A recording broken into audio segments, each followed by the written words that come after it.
Kobe Bryant's life in pictures.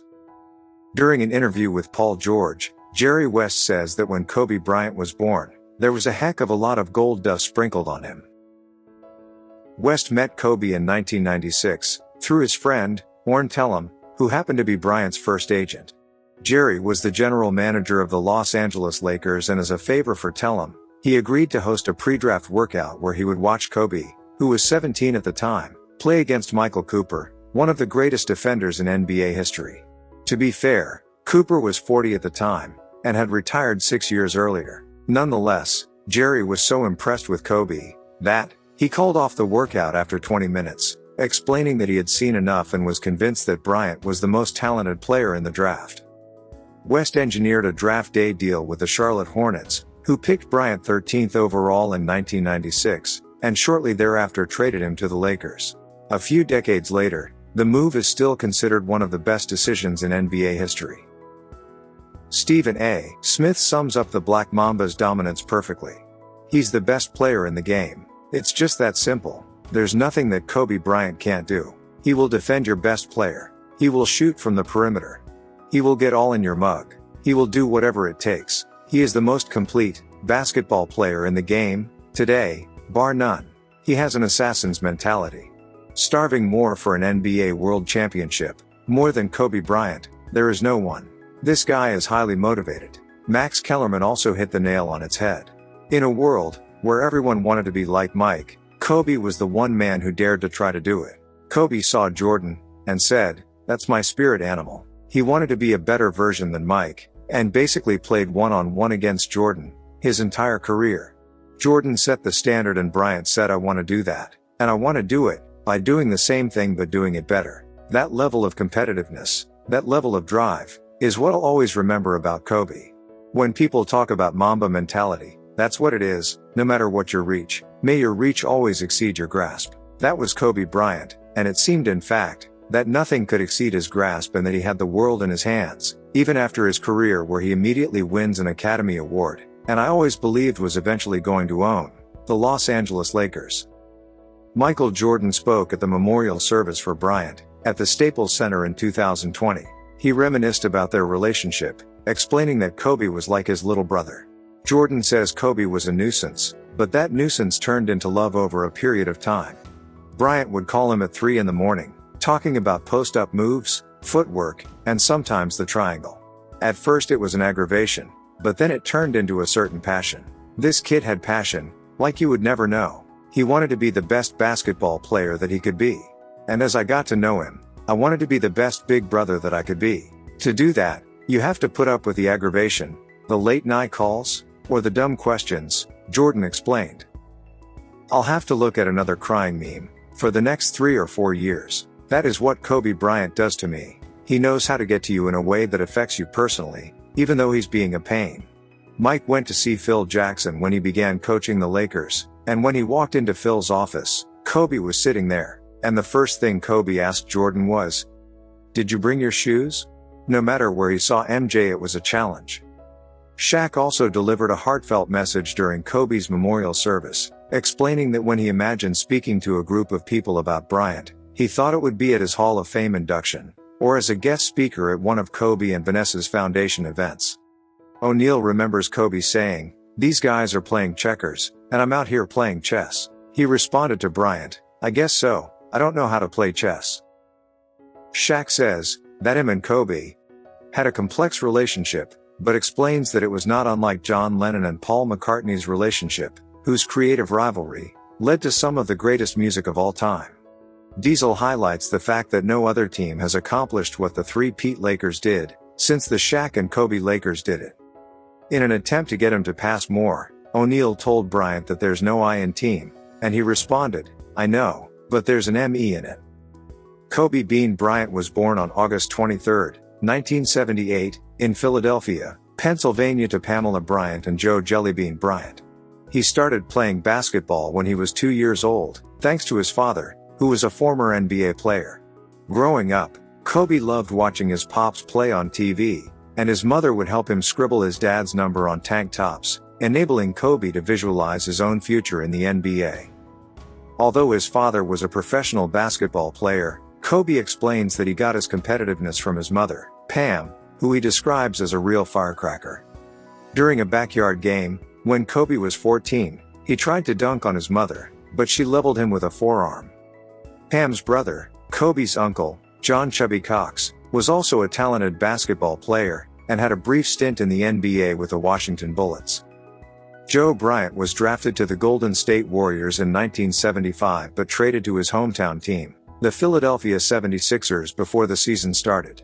In 1977, Joe's Sixers had Hall of Famers, Julius Dr. J. Irving and George McGinnis, but lost in the finals to the Portland Trail Blazers, who were led by Bill Walton.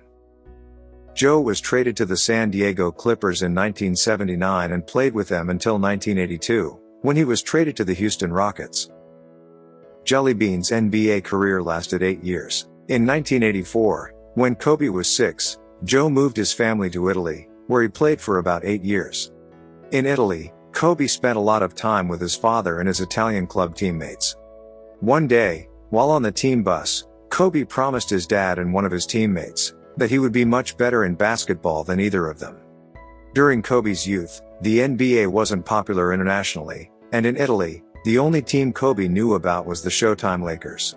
His favorite player was Magic Johnson. In 1991, Joe retired from playing basketball abroad and moved the family back to Philadelphia, where he took an assistant coaching job at LaSalle University, his alma mater. Initially, Kobe had some difficulties making the transition back to America. He didn't fit in, but eventually found comfort on Philadelphia's basketball courts, so his father brought him to the widely respected Sunny Hill Basketball League, a place where he himself learned to play the game. In a letter shared to the Players Tribune titled "Zero," Kobe reveals that he didn't score a single point the entire summer while playing in the Sunny Hill Future League when he was 12. Bryant published the letter after passing Michael Jordan on the all-time scoring list, explaining that he used Jordan as motivation when he found out that MJ had been cut from his high school basketball team as a freshman. Mike didn't give up, instead he used it as fuel, eventually becoming the greatest basketball player of all time. Kobe decided to take on his challenge the same way Mike did. He didn't quit after not scoring a single point the entire summer. Instead, he became obsessed, learning everything about the game.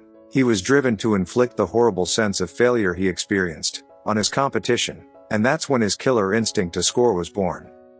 Sunny Hill explains that he watched Kobe evolve into an elite basketball player.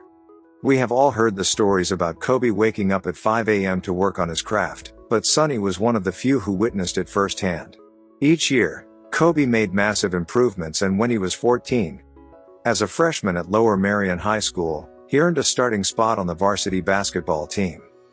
In high school, Kobe first wore number 24, before he switched to number 33, which was the same number his father wore in high school. He switched to carry on the lineage.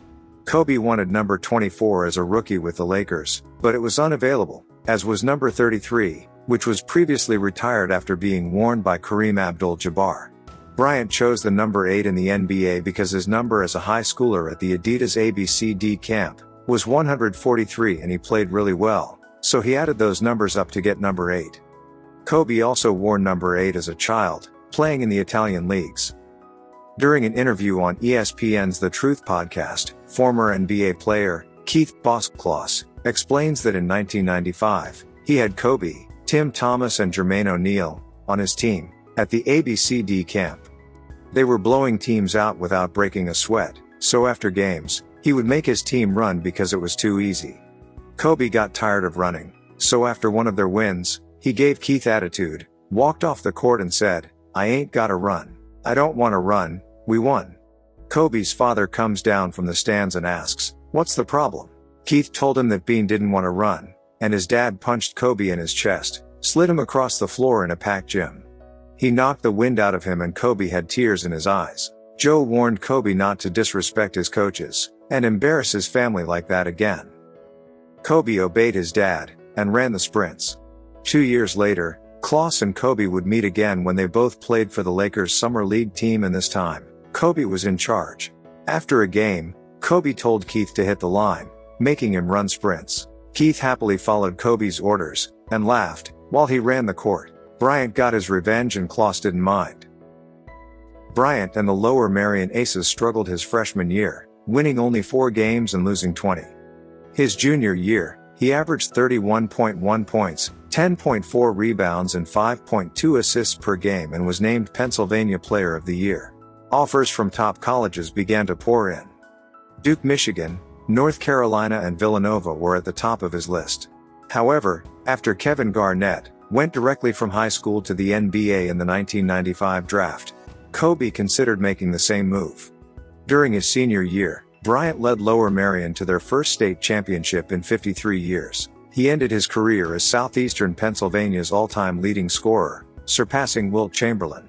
He was named a McDonald's All-American, Naismith High School Player of the Year and Gatorade Men's National Basketball Player of the Year. Kobe's fame went beyond the basketball world as well. Pop culture magazines, such as People's Weekly, introduced him as a boy wonder, and companies became fascinated by the incredible young phenomenon. He took singer and actress Brandy to his senior prom and later made his acting debut on her show, Moesha. When the time came for him to announce his decision on whether he was going to college or entering the NBA draft, he held a press conference at the Lower Merion gym. Multiple national media outlets covered the event, and even the R&B singing group, Boyz II Men, were in attendance. Kobe ultimately announced that he was skipping college and taking his talents directly to the NBA.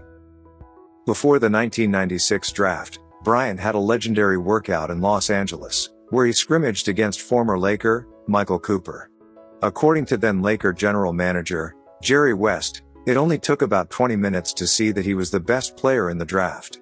The shrewd West worked out a pre-draft deal with the Charlotte Hornets, who agreed to draft and trade Kobe for Vlade Divac. The trade was put in jeopardy when Vlade threatened to retire rather than to be traded from Los Angeles. However, after visiting Charlotte, he relented, and the trade was made final on July 9, 1996. Since Bryant was 17 at the time, his parents had to co-sign his $3.5 million rookie contract. Appearing on All the Smoke with Matt Barnes and Steven Jackson, Kobe explained that he initially didn't get playing time his rookie season because he believed that Coach Del Harris didn't want to show favoritism towards the young players. As a result, Harris swung the completely opposite way and did things that were unfair. Bryant thought he should have been starting and even regretted his decision to go directly to the NBA, explaining that if he would have known it was going to be like this, I would have went to school. Matt Barnes agreed that Kobe deserved a starting spot his rookie year, because when Bryant was a rookie, Barnes attended UCLA where he got to see Kobe's intense training routine. Matt said Bean reminded him of MJ. He even saw him work out while he had a broken right hand. Bryant did the entire session with his left hand, as though he was a left-handed player. His tenacity paid off. The next season, Kobe hit several left-handed jumpers. Rick Fox suffered an injury, forcing Harris to give Bryant more playing time. Once he got a chance to play in the starting lineup, Kobe never looked back. During All-Star Weekend, he participated in the Rookie Challenge and won the 1997 Slam Dunk Contest, becoming the youngest dunk champion at the age of 18. At the end of his first season in the NBA, the Lakers made it to the Western Conference semifinals where they faced the Utah Jazz. In the deciding fifth game, Bryant let fly 4 airballs, and they lost the chance at the NBA title. He first missed a game-winning 2-point jump shot in the fourth quarter, and then missed 3 three-pointers in overtime, including 2 tying shots in the final minute. Shaq commented that Bryant was the only guy who had the guts, at the time, to take shots like that. O'Neal had fouled out with 1 minute and 46 seconds remaining in the fourth quarter. Byron Scott didn't play because of a sprained wrist and Robert Horry was ejected for fighting with Utah's Jeff Hornacek. Kobe later explained that those shots let him know what he needed to work on the most, his strength. The Lakers had been a playoff team with Kobe and Shaquille O'Neal, but they hadn't quite reached championship form. The furthest they'd made it was to the conference finals. That all changed in 1999, when Phil Jackson arrived. From 2000 to 2003, Kobe, Shaq and Phil helped lead the Lakers to win 3 championships in a row. They knocked off the Indiana Pacers in 2000, the Philadelphia 76ers in 2001 and the New Jersey Nets in 2002. Shaq and Kobe started beefing in 2004. O'Neal didn't think Bryant shared the ball enough, labeling him selfish and a show-off. Shaq would come to training camp out of shape, whereas Kobe would work hard during the off-season, entering camp in the best shape of his life. After the Lakers lost to the Detroit Pistons in the 2004 Finals, Phil Jackson resigned from his position as head coach and Shaq was traded to the Miami Heat for Ron Butler, Brian Grant, Lamar Odom and a future first-round pick, who turned into Jordan Farmer. Kobe and Lamar built a tight bond in Los Angeles. During an appearance on All the Smoke, Odom revealed that after he retired from the NBA, he picked up a gambling addiction and owed more money than he could afford. He didn't have anyone else to turn to, so he gathered up his strength, put his pride aside and called Bryant for help. Lamar says that Kobe cursed him out before telling him that he'd have his representatives resolve the matter. Bryant bailed Odom out by letting him borrow the money, interest-free, to pay back the debt. Lamar also discussed the incident on the Bootleg Kev podcast, explaining that the debt was north of six figures. On January 22, 2006, Bryant scored 81 points in a game against the Toronto Raptors, which is the second most points scored in NBA history, surpassed only by Wilt Chamberlain's 100-point game in 1962. In 2008, Bryant led the Lakers to the NBA Finals. Although they lost the battle for a ring to the Boston Celtics, Kobe was named the NBA's most valuable player, for the first and only time in his career. In August of 2008, Bryant represented the United States as a part of the USA men's basketball team, dubbed the Redeem Team. With Kobe as captain, the team won the gold medal at the 2008 Summer Olympics in Beijing, China. In 2009, Shaq and Kobe reunited at the All-Star Game, playing together on the Western team. It was the first time the former duo played together, since their highly publicized feud. The reunion was even more complete, with Phil Jackson being the head coach of the Western All-Stars. O'Neal and Bryant both played great, and were named co-MVPs. The reunion was magical, but the Black Mamba still had work to do. He was already a three-time champion, but he had never won one without Shaq. To make matters worse, O'Neal had gone on to win another title in Miami. Sports media claimed that Bryant was incapable of winning a championship without Shaq. However, in May of 2009, Kobe led Los Angeles through the playoffs, and on June 14, 2009, the Lakers defeated the Orlando Magic in the NBA Finals. In securing a fourth title, Bryant successfully stepped away from O'Neal's enormous shadow and quieted many critics. He was named Finals MVP for the first time in his career. In 2010, for the second season in a row, the Lakers outlasted the Boston Celtics to win another title. Bryant was named the NBA Finals MVP, earning his fifth and final championship ring. One more than Shaq. In August of 2012, Kobe helped Team USA win a second straight Olympic gold medal, beating Spain in the final, in a rematch of 4 years earlier. On December 14, 2014, Kobe moved into third on the NBA's all-time scoring list, surpassing Michael Jordan.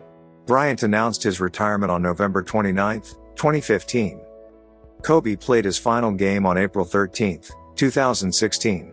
He scored 60 points, helping the Lakers defeat the Utah Jazz. On December 18, 2017, the Lakers retire both of Bryant's jerseys, number 8 and number 24, during a ceremony at the Staples Center.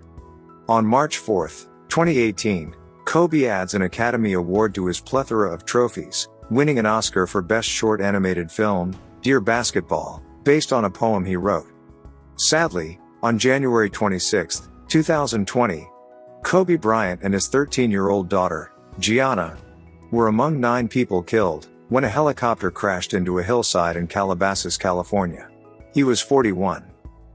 In Mike Sealskio's book, The Rise, Kobe Bryant and the Pursuit of Immortality, he explains that Greg Downer, Kobe's coach at Lower Merion, attended Bryant's memorial service at the Staples Center, where he saw Joe Bryant, who was hugging Shaq. When Joe saw Greg, he let go of O'Neal and grabbed Downer instead. "We made a kid for the world," Joe Bryant said. "We made a kid for the world." L. Duncan explained it best. "When we reflect on this tragedy, the only small sense of comfort is knowing that he died doing what he loved the most, being a dad. Being a girl dad."